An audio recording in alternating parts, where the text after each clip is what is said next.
It's a way of life. It's a philosophy of life. It's about valuing human beings and about valuing all living creatures, I think. Well, humanism means a lot of different things to different people. From an academic point of view, and my own personal point of view, it's a philosophy.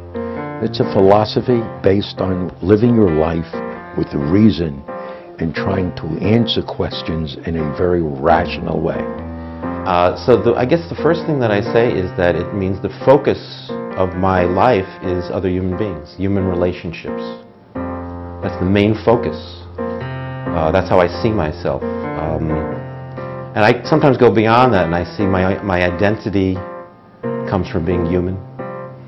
My sense of morality comes from being human, and I'm trying to understand what human nature is and what human needs are. My support system is a human support system. I don't look anywhere else for support.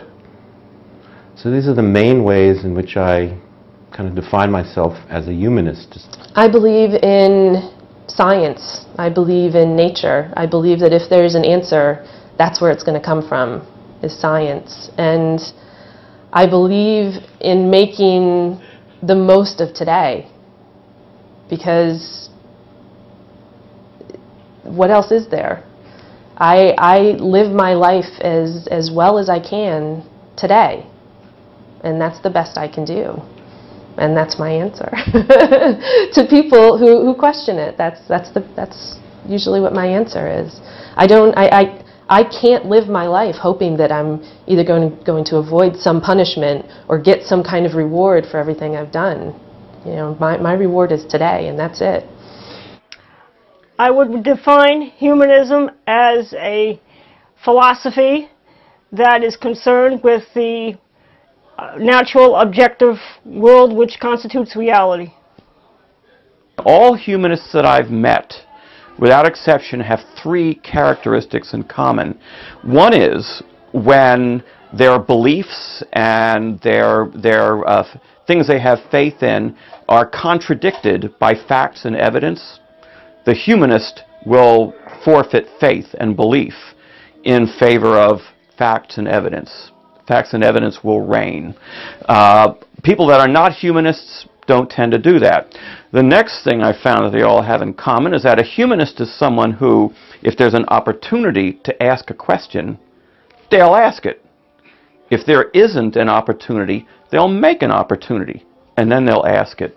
And the third characteristic that every humanist I know seems to have is that there is no fixed connection between authority and being correct, authority and knowledgeability. And there are two types of authority, and the connection is not there for either one. You have like academic authority, where someone has like an academic credential and so on. If someone has an academic credential, their being right is given sort of better weight, but it gets audited.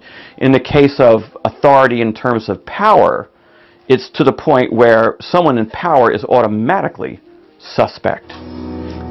Humanism is a philosophy and a way of living.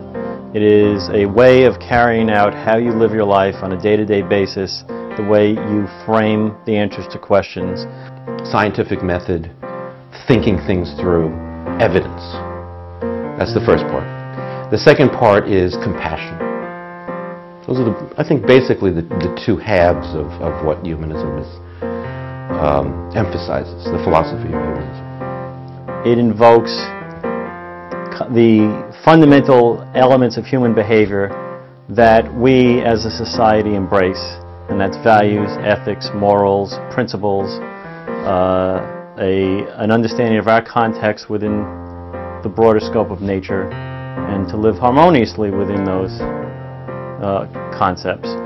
Humanism is the reality in humanity, or of humanity, if you prefer. I would define humanism as a utopian idea for those who believe in the betterment and that mankind is basically good. It's a rational philosophy, as opposed to a lot of other isms out there that are irrational. And racism and bigotry and prejudice is one of the most irrational ideas and thoughts that anybody could have. And it's so unfortunate that there are people that think that way.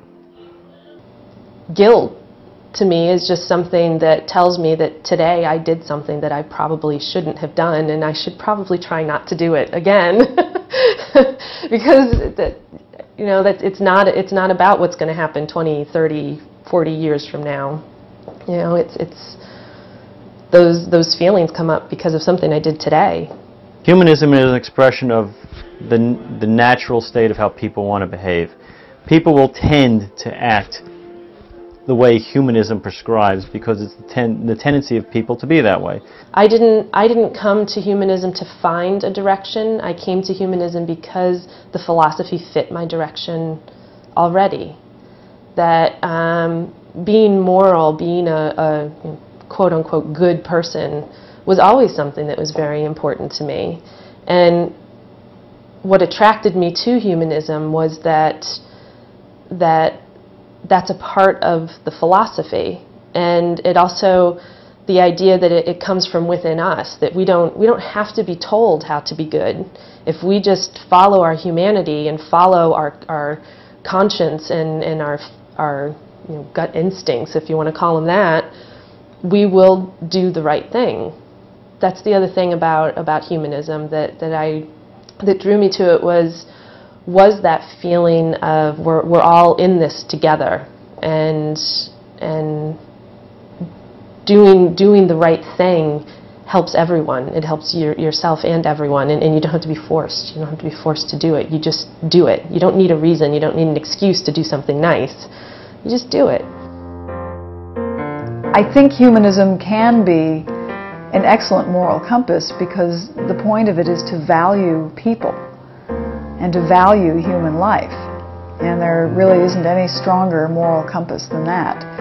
If you make decisions make choices about your behavior based on valuing the human beings around you, then I think it's going to take you in the right direction. And that's going to be the strongest compass that you'll ever need.